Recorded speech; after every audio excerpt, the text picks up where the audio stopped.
তাপপ্রবাহ কেন হচ্ছে? অতি গরম আবহাওয়ার দীর্ঘস্থায়ী অবস্থা হলো তাপদাহ। বিশাল এলাকা জুড়ে গরম হাওয়া আটকে পড়লে সৃষ্টি হয় এই পরিস্থিতি। প্রবাহিত হাওয়ার বদলে যখন নির্দিষ্ট অঞ্চলে বাতাসের কিছু অংশ আটকে পড়ে, তখন সেই বায়ুর তাপমাত্রা বাড়তে থাকে ক্রমাগত। গ্রীষ্মকালে দিনের দৈর্ঘ্য সাধারণত বড় হয়।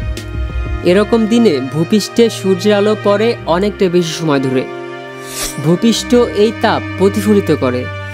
জলাধার বেশি থাকলে এই তাপের কিছুটা শোষিত হয়, তবে ভূপৃষ্ঠে জলাধারের পরিমাণ কম থাকলে সেখান থেকে প্রচুর তাপ প্রতিফলিত হয় বায়ুমণ্ডলে। ফলে অতি দ্রুত বায়ুমণ্ডল উত্তপ্ত হয়। বিশাল এলাকা জুড়ে ভূপৃষ্ঠে বাতাস এমন হঠাৎ উত্তপ্ত হলে আশেপাশের ও উপরের অপেক্ষাকৃত শীতল বায়ু একটি বদ্ধ ব্যবস্থা সিস্টেম তৈরি করে। এই সিস্টেমে চাপের পরিমাণ অনেক বেশি থাকে, যে কারণে ঢাকায় গরম এত বাড়ছে।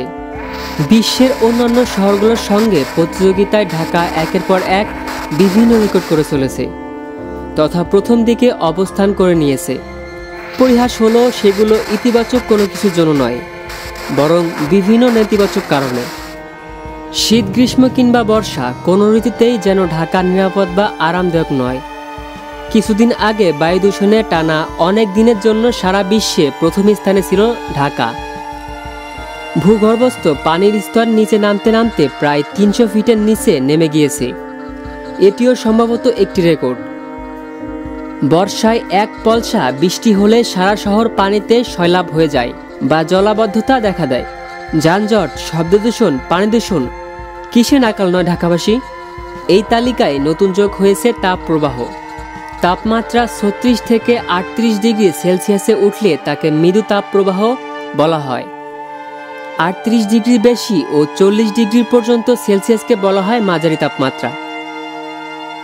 40 থেকে 42 ডিগ্রি পর্যন্ত তাপমাত্রাকে বলা হয় তীব্র তাপপ্রবাহ। এর বেশি হলে তাকে বলা হয় অতি তীব্র তাপপ্রবাহ।